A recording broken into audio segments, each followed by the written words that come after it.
Assalamualaikum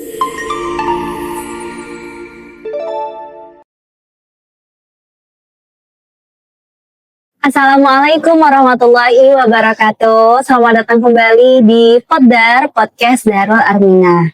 Insya Allah hari ini kita kembali di bulan Ramadan. Tentunya berarti akan ada edisi spesial, yaitu edisi spesial Ramadan. Ada segmen khusus nih namanya Spiritual Journey. Jadi kita bakal ngedengerin cerita perjalanan spiritual dari teman-teman muslimah atau muslim yang dulunya belum berhijrah, sekarang alhamdulillah sudah hijrah dengan versi terbaiknya.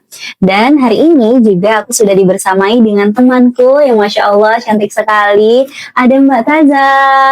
Halo Mbak Taza. Halo juga Hadijah. Gimana kabarnya Mbak? Alhamdulillah baik. Alhamdulillah baik ya. Oke Mbak Taza, aku undang Mbak Taza ke sini untuk menceritakan spiritual journey Mbak. Oke. Iya, perjalanan spiritual Mbak yang sebelumnya belum berpenampilan syar'i. Kan aku lihat ini Masya Allah ya Mbak Taza sudah syar'i ya penampilannya. Konsisten juga istiqomah Alhamdulillah. Sudah memakai jilbab kemana-mana. Kemudian sudah berkerudung juga menutup dada kemana-mana. Boleh nih diceritain ke teman-teman semua.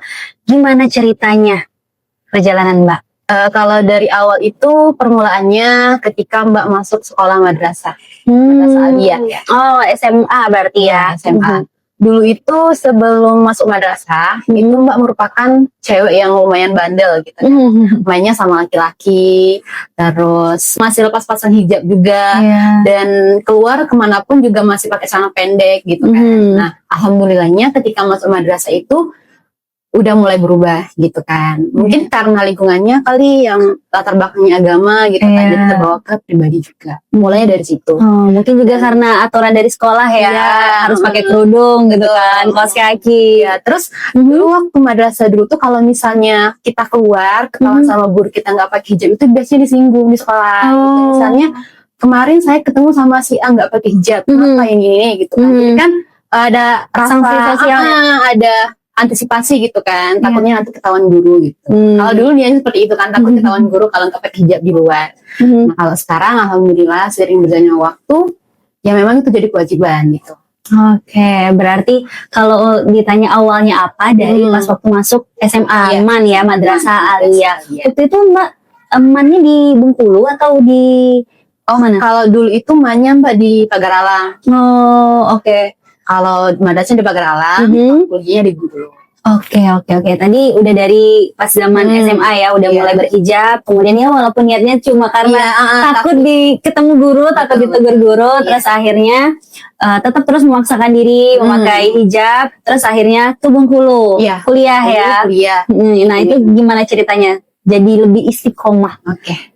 Kalau di kuliah ini karena merantau juga, tinggal dari orang tua, dan orang tua itu sebelum memberangkatkan aku ke Bengkulu ini, mereka itu ngasih nasihatnya tuh, yang pertama itu jangan pernah tinggalin sholat, dan yang kedua jaga diri baik-baik. Masya Allah. Dan dari sana itu karena ke Bengkulu sendiri, terus kita udah nemuin orang-orang yang baru dan orang-orang yang jauh dari rumah mereka masing-masing gitu kan, punya cerita dan juga latar belakang yang berbeda-beda. Dari sana itu banyak dapat pelajaran juga. Dan dari mereka sebagian besar aku tuh banyak belajar bahwa menjaga diri itu terutama perempuan itu sangat diutamakan itu dari penampilannya dulu, dari pakaiannya gitu kan. Bahkan walaupun kita udah menjaga penampilan, menjaga pakaian kita agar sesuai dengan syariat pun masih ada hal-hal negatif gitu kan yang datang ke kita, apalagi enggak gitu kan. Dulu tuh aku mikirnya kayak gitu, kalau misalnya aku kayak gini aja masih banyak yang ganggu gitu kan, apalagi kalau aku nggak kayak gini gitu. Dan dari sana sampai sekarang pun aku berikhtiar biar istiqomah gitu kan, jangan sampai kedepannya tiba-tiba nggak pakai hijab lagi, atau misalnya hijabnya belum nutup dada gitu. Di situ pelajarannya di situ. Oke. Berarti ternyata ketika kuliah yang bikin Mbak menambah untuk istiqomah itu yang pertama dari amanah orang tua ya, untuk selalu sholat 5 waktu dan menjaga diri baik-baik. Tapi definisi menjaga diri baik-baik itu kan luas kan, cakupannya luas. Kemudian setelah bertemu dengan teman-teman kuliah, tahu cerita perjalanan mereka, latar belakang mereka masing-masing, akhirnya Mbak dapat pelajaran-pelajaran nih. Tapi aku pengen tahu, ada nggak satu momen atau satu momen lah yang Mbak ngerasa yang bikin Mbak tuh semakin kuat untuk tetap dengan penampilan Mbak sekarang? Sebenarnya ada. Apa tuh? Momennya itu bukan lebih ke momen, lebih ke alasan lah. Oh iya, dorongan gitu iya ya. boleh. Dorongannya itu orang tua. Karena aku tuh pernah dengar ada salah satu ustadz yang mengatakan bahwa anak perempuan apabila dia nggak pakai hijab itu dosanya ditanggung orang tua juga. Tapi aku nggak tahu ya benar atau enggak ya. Jadi kalau misalkan salah tolong perbaiki. Dan dari sana aku tuh ngerasa kita kan sebagai anak kan berusaha untuk memberikan yang terbaik untuk orang tua kan.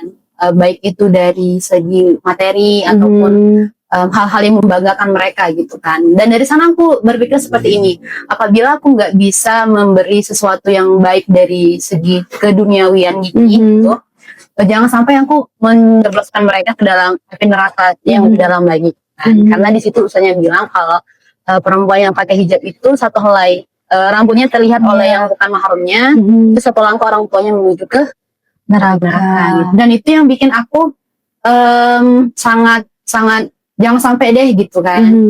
Kita itu lepas dari kewajiban itu sendiri gitu, dari hijab tadi gitu kan. Di situ kalau untuk momennya sih pernah satu momen itu bukan aku sih yang ngalamin ya. Ada teman aku yang dia itu kan sukanya keluyuran gitu kan. Maksudnya itu keluyuran itu keluar malam gitu kan, kayak jajan atau gimana gitu kan di malam hari. Dan waktu itu dia itu pakai pakaiannya memang sopan, cuman hijabnya itu nggak menutup dada gitu kan. Dan sayangnya waktu itu dia itu sempat hampir dibegal orang gitu kan, karena mungkin dari itu tadi kan. Dan dari sana pun aku sampai ya ampun, teman aku aja yang pakai pakaiannya nggak terlalu terbuka gitu, bisa digituin gitu kan. Apalagi kalau misalkan kita nggak tambah tutup. Oke, jadi ada dua alasan ya. Yang pertama dari alasan orang tua. Berarti Mbak Taza ini pengen menjadi anak yang solihah ya, iya kan? Pengen jadi tiket buat orang tuanya, tidak menyentuh api neraka gitu. Kalau bisa ya harapan kita semua ya bisa berkumpul dengan keluarga, dengan orang tua kita sayangi di surga. Dan yang kedua, pernah ada juga ada momen yang teman Mbak tadi hampir dibegal ya, karena penampilannya yang ya kalau dibilang menutup aurat menutup, cuman belum sempurna. Ya itu udah hampir dibegal, dan itu yang nge-trigger Mbak Taza kayak dia aja yang menutup aurat segini aja masih diganggu orang, apalagi yang benar-benar terbuka gitu ya. Jadi sampai sekarang sudah bekerja ya Mbak ya? Ya alhamdulillah sudah tamat kuliah dan istiqomah ya, Semoga insyaallah ya. Alhamdulillah. Kemudian kedepannya nih harapan Mbak untuk diri Mbak sendiri dengan apa yang Mbak jalani sekarang, apa harapan Mbak? Harapan Mbak kedepannya untuk diri Mbak sendiri gitu ya, pertama itu semoga dari apa yang aku kerjakan itu bernilai pahala, bernilai kebaikan. Dari apa yang aku usahakan juga bisa berdampak untuk diri sendiri, orang lain, dan juga keluarga terutama ya. Dan tentunya menjadi anak yang soleh, karena doa anak yang soleha doa anak yang soleh itu cepat dijawab. Masya Allah, amin ya, kita bantu aminkan semua. Oke. Itu tadi harapan Mbak Taza untuk kedepannya ya. Tapi aku pengen tahu nih, mungkin ini bakal jadi pertanyaan penutup nih. Iya. Kan kita semua punya masa-masa jahiliyah lah. Iya kan. Benar. Tapi Mbak pernah ngerasa kayak ada di momen ngerasa malu atau nyesal gitu ya? Oh, aku malu banget nih dulu pernah kayak gini nih. Tapi di sisi lain aku ngerasa bersyukur. Tapi aku bersyukur sekarang tuh udah kayak gini. Aku gak kebayang kalau sampai sekarang aku masih dengan penampilan yang dulu gitu. Pernah gak kayak gitu? Pernah. Dulu boleh nggak kalau misalkan aku bilang kalau aku dulu pernah pacaran? Ya nggak apa-apa. Dulu kan? Iya dulu. Dulunya bukan kemarin banget kan? Beberapa tahun yang lalu gitu. Iya. Masih sekolah. Kita terakhir kali tahun 2017 kalau nggak salah. Itu apa? SMP, SMA? SMA kelas 1. Oh, oke.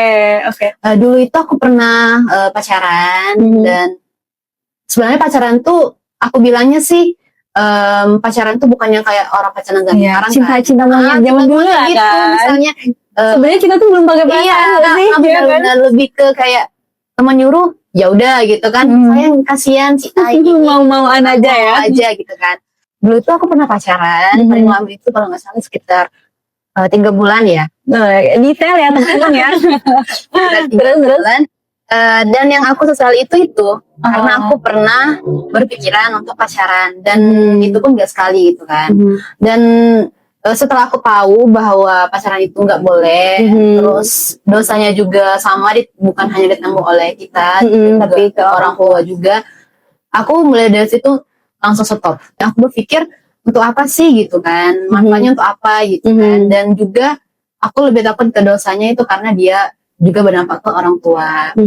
Dan di situ aku ngerasa bahwa aku dulu tuh kenapa sih aku dulu tuh mau gitu kan. Padahal mungkin karena waktu itu aku belum tahu ya, belum terlalu memahami bahwa ternyata pacaran itu nggak boleh, ternyata pacaran itu nggak ada manfaatnya dan sangat merugikan perempuan gitu. Cuman memang masih ada teman-teman yang pacaran juga, tapi aku secara pribadi benar-benar menolak itu gitu kan. Dan dulunya aku benar-benar menyesal itu, dan sekarang pengennya sih jangan sampai aku goyah dari pendirian itu. Iya, berarti salah satu penyesalan terbesar Mbak di zaman jahiliyah itu adalah pernah pacaran selama 3 bulan itu tadi ya.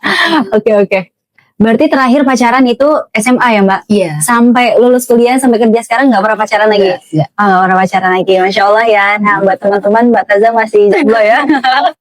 Tapi nggak ngajakin pacaran. Berarti nanti prosesnya kalau ingin menikah, kalau itu proses taruh ya. Pertemuan dua keluarga. Pertemuan dua keluarga, tentunya dengan cara yang Allah ridhoi ya, tidak lagi dengan cara-cara yang seperti itu.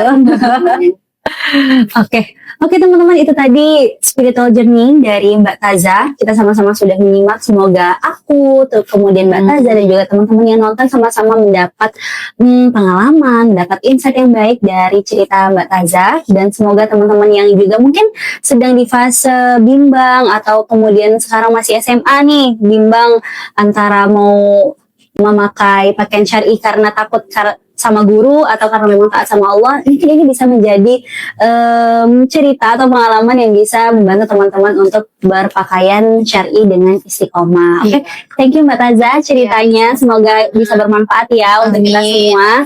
Terima kasih juga buat teman-teman yang sudah menonton. Jangan lupa like, comment, dan subscribe supaya Darul Armina bisa terus-menerus memberikan konten-konten yang bermanfaat dan menjangkau luas. Oke, terima kasih. Kita tutup dulu. Wassalamualaikum warahmatullahi wabarakatuh.